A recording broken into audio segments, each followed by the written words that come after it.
Hello! Today we will start our Chapter 5 notes. And Chapter 5 starts Unit 2 in our textbook. Unit 2 is about the federal government. That begins on page 131. And Unit 2 is divided into three chapters, Chapter 5, Chapter 6, and Chapter 7, which are the three branches of government. So Chapter 5, where we'll start today, is the legislative branch. Then next we'll move to the executive branch, and finally Chapter 7, the judicial branch. And so today we'll focus on Chapter 5 in the legislative branch. So we'll go from page 131 and we'll turn some pages or scroll down through some pages until we get to the beginning of actually Chapter 5, the legislative branch, and it's divided into several sections. Section 1, the Senate and the House. Section 2, how Congress is organized. Section 3, the powers of Congress. And Section 4, how a bill becomes a law. So we will begin with Chapter 5, Section 1. Chapter 5, Section 1, here on page 136.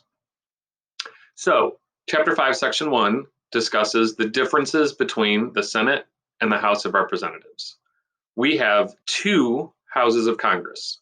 So if you remember, we have three branches of government: the executive, the legislative, and the judicial. And the legislative branch was created by Article 1 of the US Constitution, considered by many to be the most important part of government. It's why the framers of our Constitution made it Article 1. So the people who we elect to be our representatives and carry out the public will by making laws, those people make up the legislative branch or the congressional branch of our government. And the Constitution says that that legislative branch is itself divided into two. And that's part of all of those compromises that the framers and founders had to make to agree on a constitution. And it was also a way to divide power within the legislative branch. So just like checks and balances are supposed to make several different centers of power, so no one part can become too powerful, they do that again in the legislative branch, divide power into two houses to try to divide power and prevent tyranny, prevent any one thing, organization, structure, or person from getting too much power. That fancy word for two bodies of a lawmaking branch of government is called a bicameral legislature. So bicameral just means two, like a bicycle has two tires. Bicameral has two houses that make up the legislative branch of government.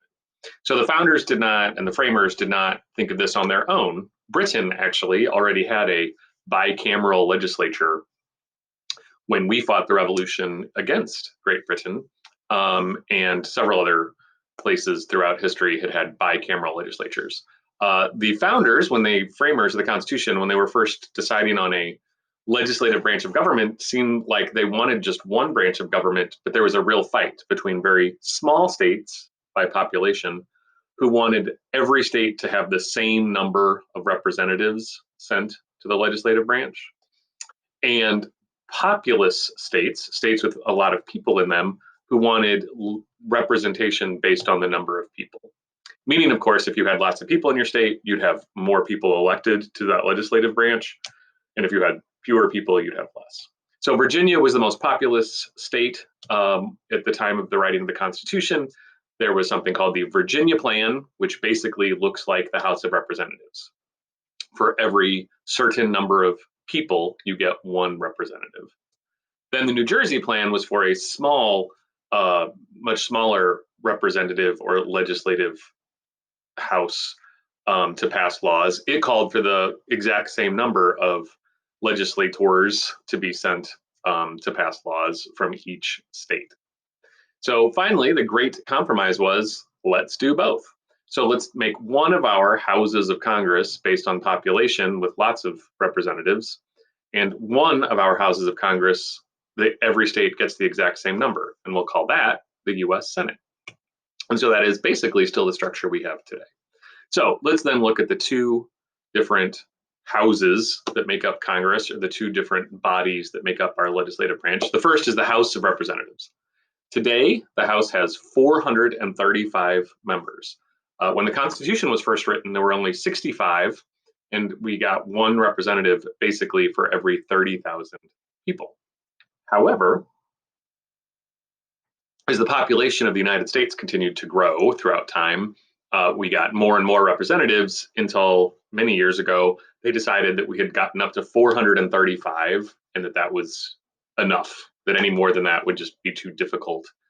So we're limited to 435 people under current law in our House of Representatives.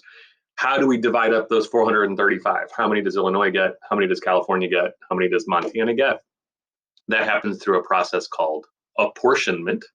So we apportion, someone decides how many different legislative districts or how many members of the House of Representatives are sent from each state to Washington, D.C. to the U.S. House of Representatives. So that's based on population. How do we figure out how many people live somewhere? Well, we've talked about that already. Chapter 1, if you remember, it's called a census. So every 10 years, like in 2020, and then next in 2030, and then after that in 2040, there's a census. The government goes, counts all of the people. And one of the very important reasons we have to do that is so they can say, oh, more people have moved to Florida and Texas, and there are fewer people in Michigan and Illinois. Florida and Texas get more representatives. Illinois gets fewer representatives. So that's called apportionment. And the representatives are apportioned, or usually actually called reapportionment. But anyway, so that is how we divide up how many representatives each state gets. And then on page 137, a map shows us that, say, Colorado, that one in the middle there, gets 7 representatives. So Illinois, here, we get 19 representatives. California, the biggest state in the nation by population, gets 53. And then small states by population. So Montana is a very large state by area, but it's a very small state by population. They only get 1 representative. So who draws the lines, the districts that these representatives run from? So we have to divide California into 53 different parts with equal population in each of those parts. I have to divide Illinois into 19 different districts based on our population. So the state legislatures draw those lines, and sometimes they draw them in a way that is called gerrymandering. And gerrymandering means they'll sometimes draw those lines to benefit one political party or person. But anyway, so the important part is that we are drawing lines in each of those districts to determine how a representative runs, except of course in Montana and Wyoming and Vermont. Those states that only have 1 representative, that representative of course runs in that entire state. So that's how the House works. Elections for the House happen every single November of even numbered years. So November 2020 and November 2022, and I know back in November 1904, because those are all even numbered Novembers, there are elections for all now 435 seats in the House of Representatives. So if you're elected to the US House, you serve a 2-year term, and then if you want to stay, you have to run for re-election every 2 years. Now that's different than the Senate. So on the Capitol building, the House of Representatives meets on one side, the Senate meets on the other. In the Senate, they get 2 members from every state, no matter what, no matter how big, no matter how small. So Montana gets 2 US senators, and California gets 2 US senators, and Louisiana and Illinois and Ohio and New York and Maine, all of them get 2 US senators. We have 50 states. Every state sends 2, so of course 100 senators. And a senator serves, a US senator serves a 6-year term, so much, much longer than the House of Representatives. So if you get elected in 2020, you don't have to run for re-election if you would want to stay until 2026. The framers of the Constitution thought that the House of Representatives, with many more people and 2-year terms, would be much more responsive to the public. If all of a sudden the public said, hey, we want to declare war on Canada, or cut our taxes, or make ice cream illegal, that the House of Representatives would be much more reflective of that public will and opinions.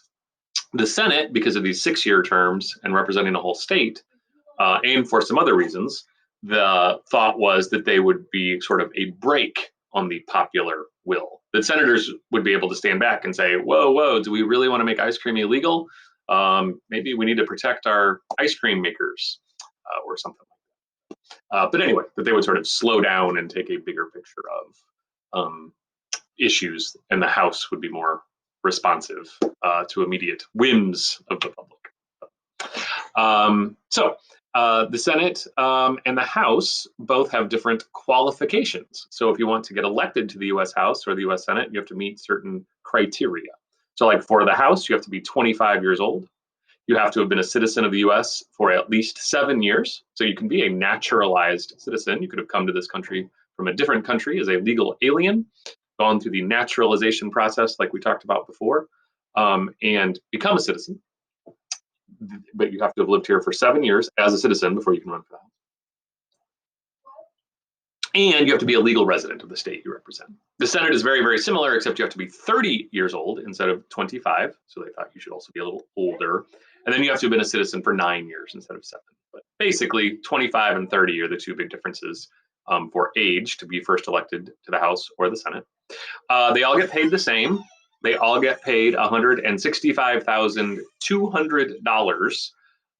That was set back in 2006. And occasionally goes up, but rarely. And then while they are in the House or the Senate, if they are doing the job as a senator or a representative, like going to vote in the House or the Senate, the members of the House and Senate have what is called congressional immunity. So there's that fancy word in highlighted yellow, immunity. And that simply means they can't get arrested or pulled over.